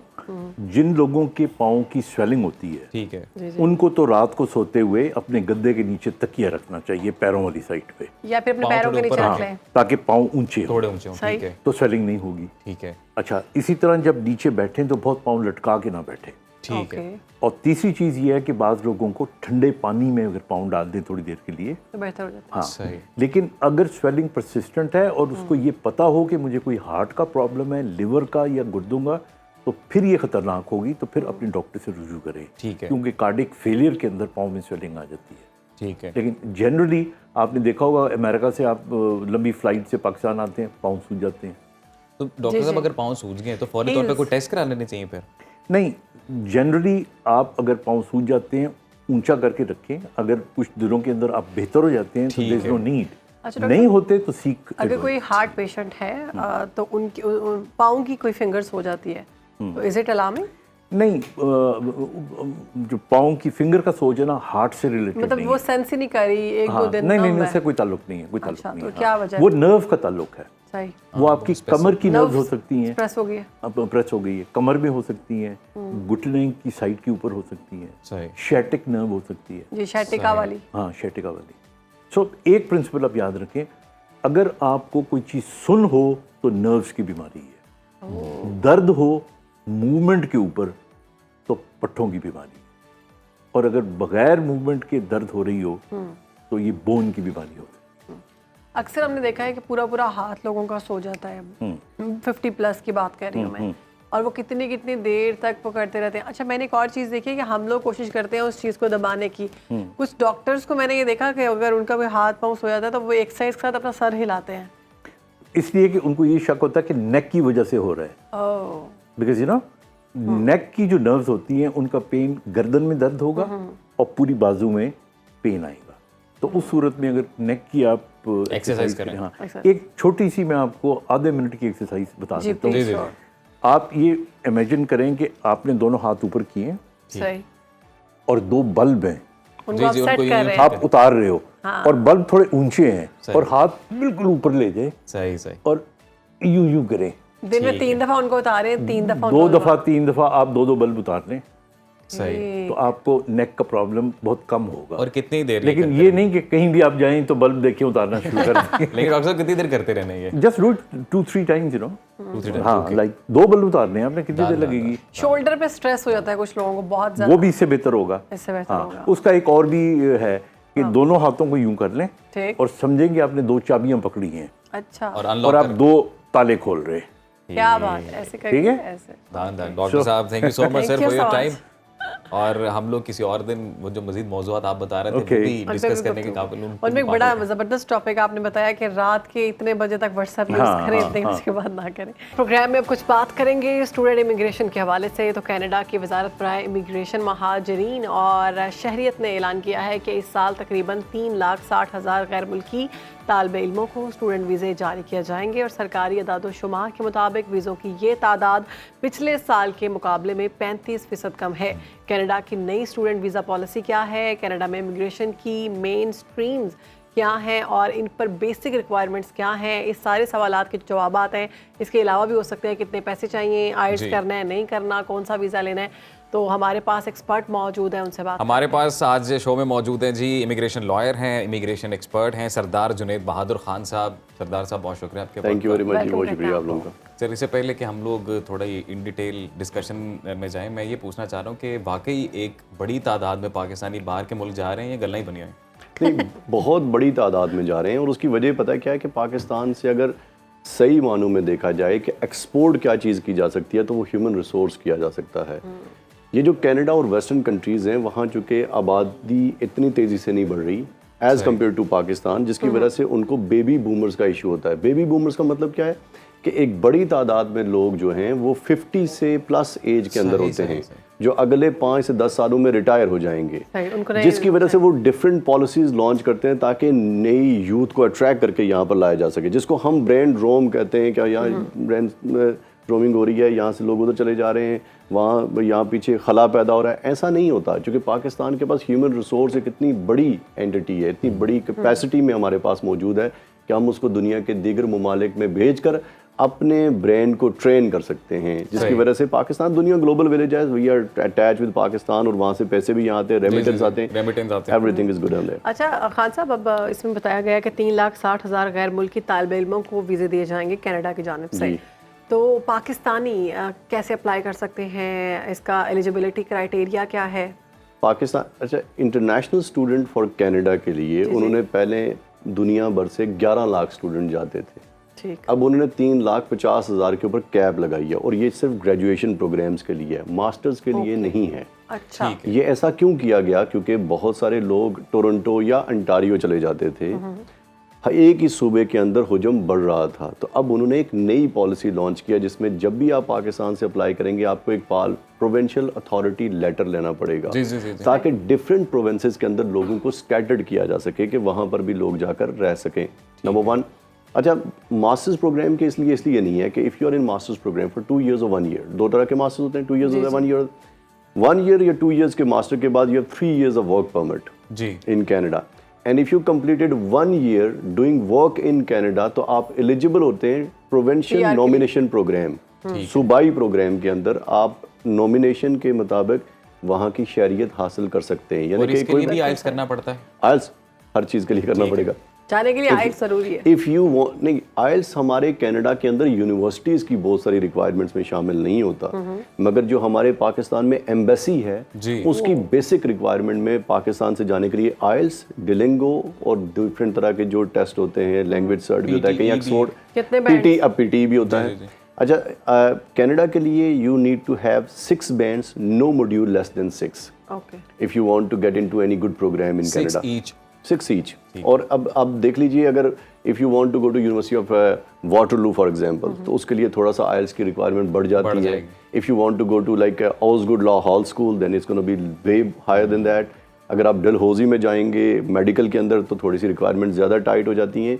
बट ओवरऑल अगर आप किसी भी अच्छे कॉलेज या यूनिवर्सिटी में जाना चाहते हैं तो you have to get 6 score in IELTS. अच्छा, कि स्टार्टअप वीज़ा के टाइप भी कोई कनाडा की जानिब से कोई स्कीम निकाली गई, ये क्या है? अच्छा, 2 तरह के एंटरप्रेन्योरशिप प्रोग्राम्स है फॉर कनाडा। एक होता है प्रोविंशियल प्रोग्राम। कनाडा के अंदर जो प्रोविंशियल पॉलिसी होती है इमिग्रेशन की वो इंडिपेंडेंट होती है, और एक फेडरल पॉलिसी भी होती है। फेडरल गवर्नमेंट ने लॉन्च की है एक स्टार्टअप बिजनेस। स्टार्टअप बिजनेस में एक बिजनेसमैन के लिए 2 तरह के लोग चाहिए। एक चाहिए स्टूडेंट लेवल का बंदा जो कि वहाँ जाके पढ़ेगा, शैडोइंग इनटू दैट सिस्टम होगा, उसके बाद वहीं पे काम करेगा। सेकंड वो चाहिए जिसके पास पैसे हैं, एक्सपर्टीज भी हैं और साथ पैसे भी हैं, ताकि वहाँ इन्वेस्ट कर सके। फेडरल प्रोग्राम के अंदर they have designated group of companies, 17 designated group of companies हैं, जिनको आप ऑनलाइन जाके लिखेंगे ना सिर्फ गूगल में 17 डेजिग्नेटेड ग्रुप ऑफ कंपनीज, तो आपको ग्रुप ऑफ कंपनीज निकलेंगी जो काफ़ी सारी कंपनीज होंगी। उनमें अपना प्रोग्राम को सबमिट करवाएंगे कि मैं आपके साथ मिलकर कोई काम करना चाहता हूँ। वो गवर्नमेंट की तरफ से कंपनीज हैं, वो आपकी तमाम चीज़ों के बाद आपका इंटरव्यू लेंगे। इंटरव्यू लेने के बाद कहेंगे आप इस x amount of investment Pakistan से तैयार करें, और उसके बाद आपको वीज़े दिए जाएंगे। आप वहाँ जाते हैं, एक बिजनेस प्रोग्राम का हिस्सा बनते हैं और आप अपनी पीआरशिप को अप्लाई करते हैं with those companies. And then another program which is provincial. Provincial में ये होता है कि एंटरप्रेन्योरशिप प्रोग्राम में आपने सारी की सारी company from scratch to build करनी होती है, और उसके लिए पहले आपको दिया जाता है एक्सप्लोरेटरी वीज़ा, जिसको हम विजिट वीज़ा एक्सप्लोरेशन कहते हैं। वो एक्सप्लोरेटरी विजिट वीज़ा के ऊपर आप कनाडा में लैंड करते हैं और वहाँ जाने के बाद आप डिफरेंट जगहों को एक्सप्लोर करते हैं। मैं कहाँ कहाँ कारोबार कर सकता हूँ, वो ऑनलाइन वेबसाइट पे लिखा होता है कि आप किन किन रीजन्स को कर सकते हैं। वो आमतौर पर शहर नहीं होते, देही इलाके होते हैं, ताकि उनको बिल्ड किया जा सके। साहब, आपने सारे तरीक़ाकार ऑलमोस्ट बता दिए कि किस किस तरीके से कनाडा जाया जा सकता है। तो सर एक रियल पिक्चर भी देना, क्योंकि जो लोग वहाँ पर हैं, जो आपके थ्रू गए, आप जैसे जितने भी इमिग्रेशन लॉयर्स इनके थ्रू गए, वो ऑब्वियसली कांटेक्ट में रहते होंगे। तो क्या ये दूर के ढोल सुहाने वाली बात है, या वाकई जो लोग जाना चाहते हैं उन्हें जाना चाहिए, कोई अपॉर्चुनिटीज़ हैं वहाँ पर? Very important question actually. अब पाकिस्तान से जो लोग जाते हैं, बहुत सारे लोग बहुत कामयाब होते हैं। डिपेंड करता है कि आपने किस जगह को चूज़ किया, क्या बिजनेस करना चाहते हैं, और बहुत सारे कामयाब लोग वहाँ जाके कामयाब नहीं हो पाते। एग्जैक्टली। उसकी वजह ये है कि कनाडा को पहले समझना होगा कि एक मल्टी कल्चरल डायमेंशनल कंट्री है, जिसमें 200 लैंग्वेजेस नेशनल वाइड गवर्नमेंट की तरफ से एक्सेप्टेड लैंग्वेजेस में आते हैं। यानी कि उर्दू बोलना कनाडा के अंदर उसकी नेशनल लैंग्वेजेस का एक हिस्सा है। इसी तरह हमारे वहाँ पर उर्दू की चेयर्स हैं 2 यूनिवर्सिटीज़ के अंदर। अच्छा, जब एक मल्टी कल्चरल कंट्री होता है तो उस मल्टी कल्चरल सोसाइटी के अंदर पेनिट्रेट करने के लिए आपको पहले से कुछ रिसर्च होनी चाहिए। जो बिजनेसमैन जाता है उसके पास भी रिसर्च होनी चाहिए, स्टूडेंट जाता है उसके पास भी। For example, as a media person अगर कोई बंदा जाता है कि मैं मीडिया का वहाँ जाके कोई आउटलेट खोलता हूँ, बहुत सारे पाकिस्तानी मीडिया आउटलेट खुले हुए हैं। First you need to understand कि देसी मीडिया कहाँ कहाँ अवेलेबल है, कितना बड़े पाउचेज है जिनको मैं टैकल कर सकता हूँ। When you are dealing with desi media in Canada, you need to deal with Pakistan, India for sure, and then huge Punjabi community which we are living in there. Exactly.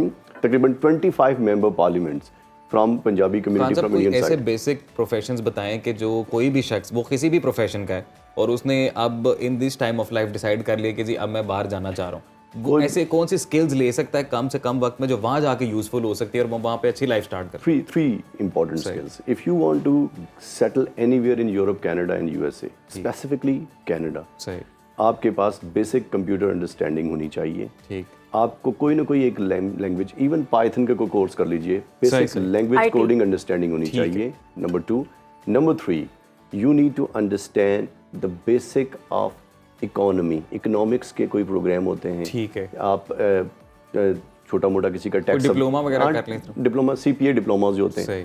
वो कर लें, ताकि आप टैक्स सबमिशन के लिए भी काम कर सकें। यानी कि पार्ट टाइम कोई चीज़ आप वहाँ पर वो जो खिजीजी होती है जिसको हम बोलते हैं, उसके ऊपर लगाकर आप कोई अपना छोटा मोटा रोजगार चला सकें। This is very important, number 1 thing. Number 2, if you want to go there, for example as a young guy जो मेरी बात सुन रहा है और वो उसे बैचलर्स किया हुआ है, सही, आप कंसल्टेंटों को ढूंढने के बजाय सबसे पहला काम कीजिए कि गूगल पे जाइए और सर्च कीजिए IRCC की वेबसाइट। वहाँ जो प्रोग्राम्स हैं उन प्रोग्राम्स को पढ़िए।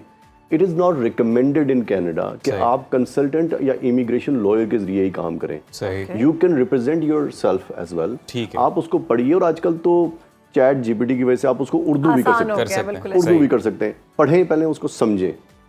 और for example if you want to apply for Pakistan से बहुत सारे लोग अप्लाई करते हैं जैसे कि एक्सप्रेस एंट्री प्रोग्राम्स के लिए कि उनकी CRS स्कोर कंप्लीट है, मैं एक्सप्रेस एंट्री अप्लाई करता हूँ और पूल में कई सालों तक वेट कर रहे होते हैं। ये करने के बजाय आप ऑनलाइन जाके सर्च कीजिए रेड सील प्रोग्राम। सही, रेड सील प्रोग्राम में you can just go to Canada to appear in 1 test.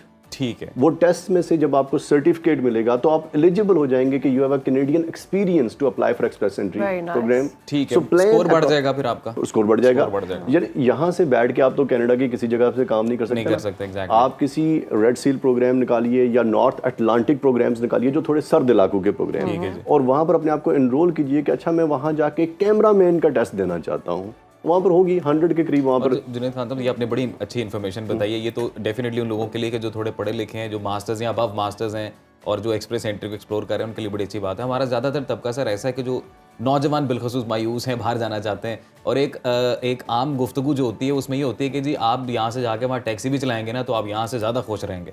इसमें कितनी सच्चाई है? यार ये सच्चाई नहीं है अनफॉर्चुनेटली, क्योंकि यहाँ से वहाँ जाके जब आप टैक्सी चलाएंगे, देखिए इंटरनेशनल दुनिया में अगर आपने मूव होना है तो education is your basic medium, the way you can get international anywhere you want to get your citizenship आप अचीव कर सकते हैं। एजुकेशन दुनिया में जाने का सबसे आसान तरीका, ख़ासतौर पे मास्टर्स प्रोग्राम में, वो कैसे है? वो इसलिए है कि एजुकेशन के ज़रिए आपने 1 साल वहाँ की यूनिवर्सिटी को फ़ी पे की होती है, आप वहाँ के सिस्टम को समझे होते हैं, आपने शेडोइंग पूरी की होती है उस सिस्टम को अंडरस्टैंड करने की, और उसके बाद you gonna jump into the market और they will give you open work permit, then you will be able to find your own job. जैसे पाकिस्तान में कोई बंदा वर्क परमिट खरीदता है $40,000 का, 45,000, which is illegal in Canada, because work permit की fees कितनी है? $900। इसके अलावा जो पैसे वो आप अंडर द टेबल ले रहे हैं, वो पैसे कहीं से गवर्नमेंट की तरफ से सर्टिफाइड नहीं है। वाई? क्योंकि गवर्नमेंट के मुताबिक ये ह्यूमन ट्रैफिकिंग में आता है कि आप वर्क परमिट बेचते हैं। लास्ट में मेरा एक सवाल ले लें कि ये जो प्रोग्राम इनकी जानिब से बताया गया है स्टूडेंट्स के हवाले से, तो अप्रॉक्सीमेट कितना खर्चा हो जाएगा? एक यूनिवर्सिटी की जो फ़ी होती है, it starts from $13,000 Canadian for 1 year, जो पाकिस्तान से पूरे साल की 13,000 कैनेडियन डॉलर, 13,000, जो कि कितने बनते हैं पाकिस्तानी? 13,000 कैनेडियन डॉलर बनते हैं 30 लाख, 26, 27, 28 लाख। अच्छा, ये एक फ़ी आपने 1 साल की जमा करवानी है, क्योंकि पाकिस्तान से कनाडा के लिए स्टूडेंट जो जाता है उसे SDS सिस्टम के मुताबिक काम करना होता है, यानी कि एक सिस्टम ऑर्गेनाइज किया गया, डिज़ाइन किया गया। एक फ़ी जमा करवा दी आपने, फिर आपने बैंक में पैसे रखने, योर 1 ईयर एक्सपेंडिचर्स, जो कि कितने? 21,000 कैनेडियन डॉलर। अच्छा, ये दोनों चीज़ ये आपने रख लिए, जो कि आपने अपने अकाउंट में रखे हैं, जो अकाउंट ऑनलाइन होता है, ये नहीं शो कर रहे होते कि मतलब वो फेक अकाउंट नहीं बनाना होता, रियल में आपने शो कर रहे होते, वो शो कर दिए, और उसके बाद आप वीज़ा अप्लाई करते हैं और आप कनाडा चले जाते हैं। बहुत शुक्रिया सर, बड़ी फ्रूटफुल इन्फॉर्मेशन आपने दी। एक और सेगमेंट इस पर रखेंगे, और जाते जाते वन लाइन अगर आप जवाब दे सकें, वन लाइनर, और वो ये कि जो लोग असाइलम ले रहे हैं ये ठीक कर रहे हैं, गलत कर रहे हैं, पाकिस्तान के लिए ठीक है, उन लोगों के लिए ठीक है? You have fundamental right wherever you are in this world, कि आप जहाँ पर अपने राइट और डिग्निटीज़ के लिए काम करना चाहें, आप गवर्नमेंट के सामने अपने आप को पेश कर सकते हैं। ये आपका फंडामेंटल राइट और human right universal declaration of human right आपको ठीक है। यूनाइटेड नेशन में इजाज़त देते हैं। सरदार जुनैद साहब बहुत शुक्रिया, आपने वक्त दिया और बड़े खूबसूरती से आपने समझाया कि किस तरह से अप्लाई कर सकते हैं और सारे क्राइटेरियाज क्या हैं। प्रोग्राम में आगे बढ़ते हैं नाज़रीन, बात करेंगे एक अहम सोशल इशू से मुतल्लिक। रोज़मर्रा ज़िंदगी में हमें ये बहस अक्सर सुनने को मिलती है कि बेहतरीन ज़िंदगी के लिए जॉइंट फैमिली सिस्टम अच्छा है और कोई कहता है कि इंडिपेंडेंट रहना चाहिए, सिंगल फैमिली सिस्टम बेहतर है। ये एक तवील बहस है, लेकिन देखने में ये आता है कि दुनिया के तरक्की याफ्ता ममालिक में सिंगल फैमिली सिस्टम को अहमियत दी जाती है। पाकिस्तान समेत एशिया के अक्सर लोग जॉइंट फैमिली सिस्टम में रहना पसंद करते हैं। एक रिपोर्ट के मुताबिक सिंगल फैमिली सिस्टम में परवरिश पाने वाले बच्चे ज़िद्दी और तन्हाई का शिकार होते हैं, जबकि मुश्तरका ख़ानदान में पलने वाले बच्चे कॉन्फिडेंट होते हैं, बासलाहियत होते हैं। अब सवाल ये है कि बच्चों की तरबियत जॉइंट फैमिली सिस्टम में बेहतर होती है या सिंगल फैमिली सिस्टम में, तो इसी हवाले से बात तो इन करें। तमाम सवालात के जवाब जो हैं वो लेंगे हम। रिलेशनशिप कोच हैं हमारे साथ, फैमिली कोच भी कहते हैं, सैयद एजाज बुखारी साहब, वेलकम करते हैं। कैसे हैं आप एजाज साहब? अल्हम्दुलिल्लाह आप खैरियत से। अल्हम्दुलिल्लाह। एजाज साहब ये बताएं कि जॉइंट फैमिली सिस्टम बेटर है या फिर अकेले रहना, सेपरेट रहना? देखिए, एक बुनियादी उसूल अगर हम तय कर लेना कि हमने रहने के हमें आदाब आते हैं, जी जी, जिसको रहने के आदाब आते हैं वो सबके साथ भी रह सकते हैं और अकेले भी रह सकते हैं। ज़बरदस्त, बहुत खूबसूरत बात की हमारे यहाँ अक्सर ये होता है कि हम उन आदाब से वाकिफ़ नहीं होते तो फिर हम इल्ज़ाम की तरफ चले जाते हैं। अब देखिए, आप एक आम सी बात है, फिर हम इसको मज़हब के साथ और तर्ज पर जोड़ते हैं। एग्जैक्टली। ये मज़हब का मसला नहीं है, ये आपके उस कल्चर का मसला है जिस कल्चर में आप रह रहे हैं। अक्सर तो कहते हैं ये तो हिंदू इकट्ठे रहते हैं, भी हम चूँकि हिंदुओं के साथ रहे हैं, जी जी, हमारे पास वो वैल्यूज़, वो कल्चर उस तर्ज पर है। हाँ, कोई गैर शरई काम नहीं होना चाहिए, गैर कानूनी नहीं होना चाहिए। आप देखें, जब एक बच्चे को पालने में चाची, ताई, मासी सब शामिल होते हैं ना, तो अजीब से एक नेटवर्किंग, बॉन्डिंग, हल्ला गुल्ला, बड़ी मस्ती चल रही होती है। हाँ जी। जिस घड़ी आप किसी एक सिंगल फैमिली सिस्टम में जाते हैं, वहाँ बोरियत के इम्कानात बढ़ जाते हैं, आइसोलेशन के बढ़ जाते हैं। और ख़ास तौर पर मैं तो कहता हूँ ये जो काम करने वाली खातीन है, इन्हें तो सूट ही joint family joint system family करता है, सिस्टम इन्हें वो सूट नहीं करता। वरना अकेलेपन लेकिन के लेके शिकार अलहदा करने वालों की तादाद ज़्यादा इन्हीं की है। ये जो लेके अलहदा कर जाती है, फिर इनके देखा देखी और लेके अलहदा कर जाते कुछ को हैं। तो मजबूरन भी होना पड़ता है देखिए, ना। मजबूरन जब होता है ना कोई, वो सबके साथ बैठ के गुफ्तगू करके बात करके अगर जाता है ना, तो उसका बच्चा वो फिर भी पाल लेते हैं। ऐसे ही। सही। जो ये अड़ के सड़ के जाता है, हाँ जी। वो फिर उसके मुतालिक आप कोई राय नहीं कायम कर सकते। इसीलिए आप जिस भी सिस्टम में रहना चाहते हैं, आप अलहदा रहना चाहते हैं, बच्चा सफ़र नहीं करना चाहिए। जो कि बड़ी अच्छी बात पिछले दिन मैं गांधी साहब को सुन रहा था, वो फरमाने लगे कि पहले मर्द का वक्त था, सही। आज औरत का वक्त है, जी जी जी। लेकिन खुदा बच्चे के साथ है। वाह वाह, किस कदर खूबसूरत क्या बात। खूबसूरत बात। तो असल में उस बच्चे को, मैं तो मेरे पास जो न्यूली मैरिड कपल्स आते हैं, मैंने कहता हूँ 1 बरस आप ध्यान रखिए, अगले बरस बच्चे को पैदा कीजिएगा, जी कि इस बरस में सेटलिंग टाइम है, क्या पता जुदाई की घड़ी कहीं खड़ी हो, एग्जैक्टली। ताकि बच्चे की जिंदगी खराब। वो ना खराब हो, थोड़ा वक्त गुजारे से। दूसरी बात देखिए, जहाज भी जब ऊपर चढ़ते हैं ना, हल्का ट्रबुलेंस वगैरह, सेटलमेंट टाइम होता है। एग्जैक्टली, बिल्कुल। और यहाँ पर तो मामलात ही मुख्तलिफ है। वो जो दो होते हैं, वो सेट होना चाहते हैं, इर्द गिर्द वाले इतने आप सेट कर देते हैं उनको, हाँ जी। कि वो किसी, वो हर शख्स अपने joint हिस्से के family के ये ये नुकसानात होता हैं। है। तो इसलिए मैं कहता हूँ कि इस वक्त, पहले मैं कपल्स की कोचिंग कर रहा हूँ, लेकिन मैं कहता हूँ कि खासतौर पर समधी समधन की कोचिंग की सबसे ज़्यादा ज़रूरत है। ज़्यादा ज़रूरत। उन्हें सिखाएं कि इन्हें रहने कैसे देना है, इन्हें एक दूसरे को दरियाफ्त करने दें। और पहले ये होता था कि दरियाफ्त उस दिन से शुरू होती थी, अब उस दिन से कहीं पहले शुरू हो चुकी होती है। और ये खूबसूरती इस रिश्ते की है दरियाफ्त में, यानी हर नया दिन नई दरियाफ्त। और जब तक वो दरियाफ्त का अमल जारी रहता है, मोहब्बतें रहती हैं, कनेक्टिविटी रहती है। बानो कुद्सिया साहिबा पिछले दिन कह रही थी कि वो जब गीज़र ख़राब हो जाता था तो मैं उसके वो कनस्तर के अंदर मैं गर्म पानी जब करके लाती थी, वो रब्त था जो वो बाद एक में टूट रिलेशन जाता। था, एक रब्त हमारे वो रब्त टूटते जा रहे हैं, हमने वो एक राब्ता खत्म कर दिया। कर लिया।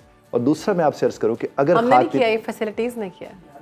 देखिए हमारे साथ कोई कुछ नहीं कर सकता। मैं लोगों से कहता हूँ मुझे कोई हर्ट नहीं कर सकता तब तक जब तक कि मैं उसे इजाज़त न दूँ। ऐसा ही है। कोई किसी को हर्ट नहीं कर सकता। अच्छा, कहते हैं कि जॉइंट फैमिली सिस्टम की अगर हम बात करें तो उसमें बच्चों के सोशल स्किल्स जो है ना, वो बहुत ज़्यादा इंप्रूव होते हैं। सही है, जाहिर सोसाइटी में रहेंगे तो, आइसोलेशन में रहेंगे तो कहाँ होगा। अब जॉइंट फैमिली में आपको बच्चे मोबाइल फ़ोन यूज़ करते कम नजर नहीं आएंगे, दिखाएंगे। क्योंकि उनके पास बच्चे खेलने के लिए। हाँ जी।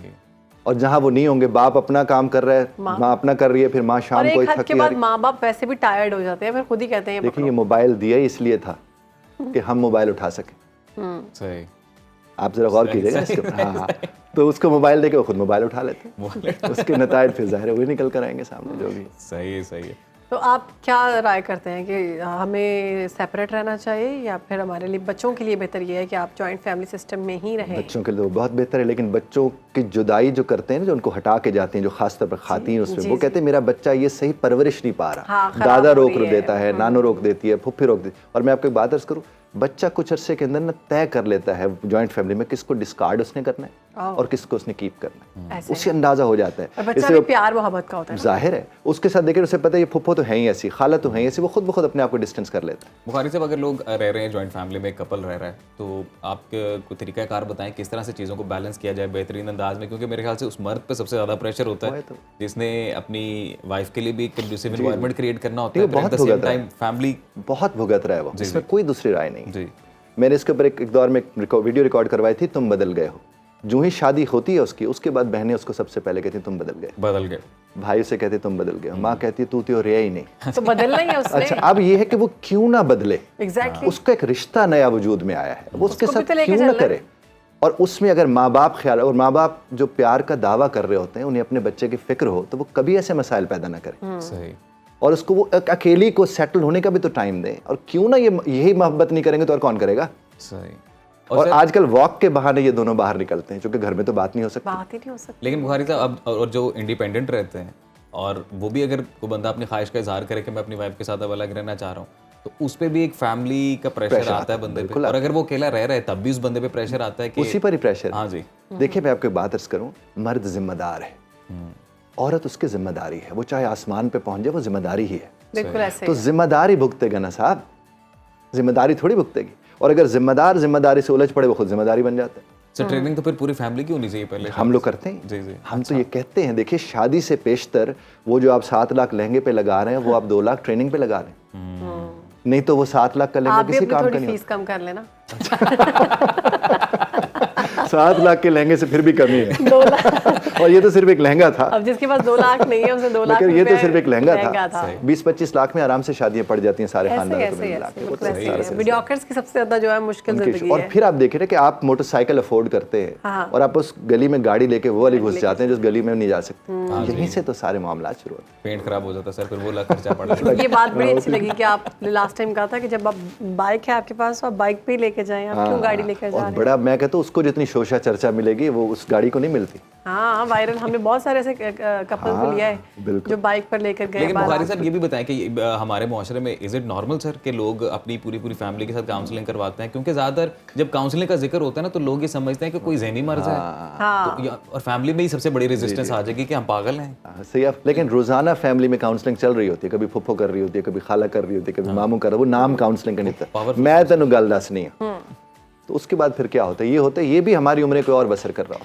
बहुत खूबसूरत बात की आपने एजाज साहब, और आपकी बात से जो मैंने नुक्ता लिया वो ये है कि अगर आप ठीक हैं, आप ठीक रहना चाहते हैं तो आप सेपरेट भी ठीक रह सकते हैं, आप जॉइंट फैमिली सिस्टम में भी ठीक रह सकते हैं। मसला आपका अपना मर्द ज्यादा ही खतरनाक है। हो जाता है। अच्छा वो किस लिहाज से? बस अब इतना ही मैं कहूँगा। और आपकी गुफ्तगू से जो मैंने नुक्ता लिया सर वो ये कि ऐसे नुक्ते तो गाल मुकदी है। आज के प्रोग्राम से मेरी इजाजत, इंशाल्लाह कल आपसे मुलाकात होगी। तब तक के लिए रखिए अपना ख्याल। अल्लाह हाफिज।